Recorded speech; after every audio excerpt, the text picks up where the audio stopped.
Recently picked up one of the Makita track saws, and I got 3 of the tracks for it. And this is the long one. This is the 3-meter long one, and you can see it's really long. I was lucky it arrived in good condition, and you can see it was packed well. But I needed a place to store all these tracks while I wasn't using them to keep them from getting damaged. So I took some of the packaging material, MDF, that that big track shipping pack was made out of 2 sheets of MDF with a plywood around it. And I decided to make some brackets to hang these tracks from the ceiling up out of the way. So I drew them up quick and just decided to knock them out on the CNC router here and watch it work.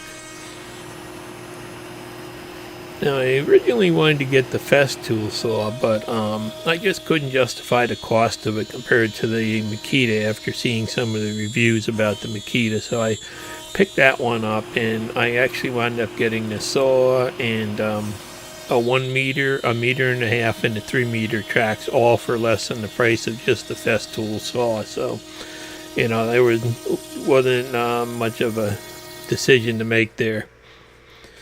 So 3 minutes later, I've got all my brackets all cut out, and I tried using some double-sided tape on this time to route it out on a piece of foam board. Just wanted to see how that would work, and that actually worked out good. So the double-sided tape sticks good, and just a matter of popping them off. And I do have a little bit of fuzz around the edges to clean off from the cutter. It's a down cutter bit, but where it broke through the bottom, it did leave some fuzz. So over to the sanding bench and just clean that up. And this is the first time I'm trying the saw out here. This is the 39-inch track, the 1-meter track. And you can see I didn't have anything set. I had it cut too deep, and I was just trying to trim off that black plastic strip there for the tear out strip. So that was the first time I had fired it up. And it was kind of a little bit wasn't a perfect cut. It was nice, but you know, it didn't look quite perfect yet. So then I wanted to cut the strip on the longer track. This is the 1.5 meter one, and this time I set the depth stop to 20 millimeters. It was 3/4 inch plywood, and I thought 20 millimeters would be enough, but didn't quite make it through there. And I didn't quite have it, you know, set up deep enough, but it did trim the plastic strip there. So then I went back and I just set it a little bit deeper and, you know, ran it again. It's really a nice running saw and easy to use and everything else. And you can see it grips on the plywood. It doesn't slip or anything like that. And that's basically what I was trying to do, is cut that piece of plastic there so that, you know, you can just line that up on your line whenever you want to cut it.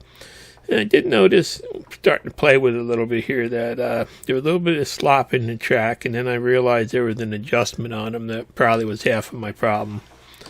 So I tightened them down a little bit there. Got a real nice, really nice smooth movement without any side play in it now.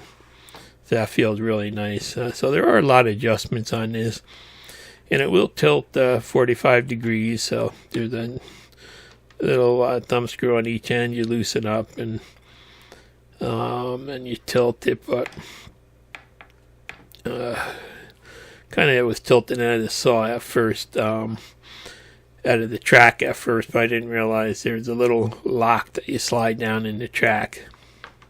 Little lock right there that just flips over, and that keeps it locked in the track at an angle. So I think this is going to be really handy. And it's my stimulus saw, I call it. But, you know, basically that's what it looks like, and I'm not going to do updates now. You know, once I use it for a while in a couple of projects, you get to see how it works. You know, I buy these things and Makita doesn't give me anything, so you know, I'll just let you know what's going on with it in the future.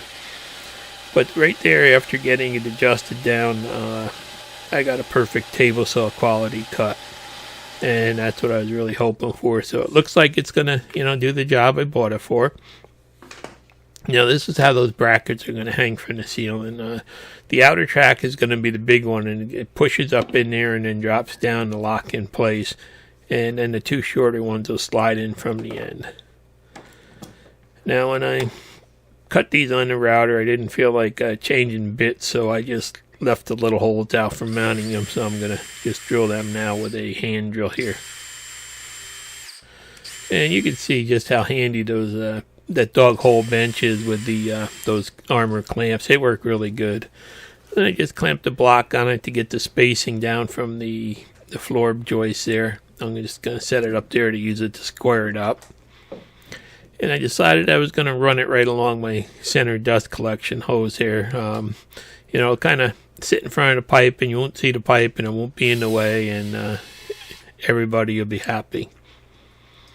I'm just using a couple of screws into the floor joist, just kind of lining it up there and trying to make sure that it's square and get it screwed in.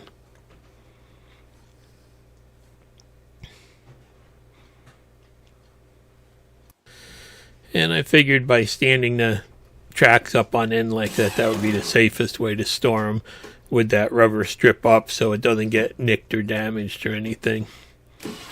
Looks like it's going to be a really handy tool to have around too, especially with the dust collection and everything. Then I got the one on the other end I'm going to set up. I'm going to locate that in the same distance from the bottom of the stud as the other one, and a couple screws into the floor joist there to hang it. Kind of run out of space in my shop everywhere else, so now I'm just starting to hang things from the ceiling. So there it is. That long track is going to just push up in there, lock, and then slip back down. So I just set that in place so I could draw some lines and get some marks of where to put the other two on. I'm spacing them out every 32 inches here, every other floor joist. So I got that lined up just so that it's just kissing the bottom of the track there, and you know, just hold it snug, but won't put any pressure on it or anything. And you know, same thing, throw the screws in there.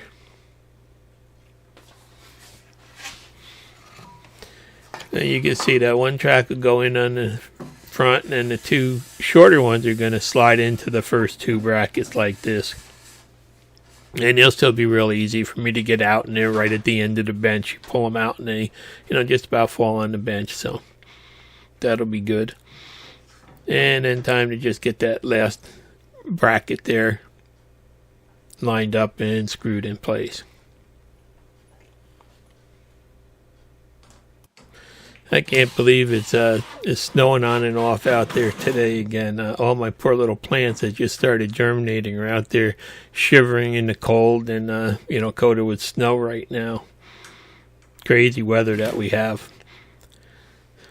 But anyhow, it's just a couple more screws in here and everything's ready to go. So it really only took me about 20 minutes altogether to make these brackets up and, you know, get the things mounted up. Then once I got the brackets up, I realized I hadn't cut the rubber strip on that one yet, and it was still tight in there. So I took it down and I trimmed the strip, and you know, after that, you can see how it just goes right in and out.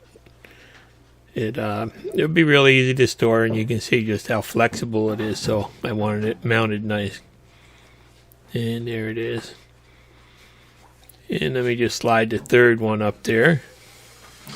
So that's it. Everything's up out of the way, and I can grab them, you know, very easily when I want them. And hopefully this will all work out, and the tracks won't get damaged in the long run, because they aren't. They did arrive in really great shape, no problems whatsoever.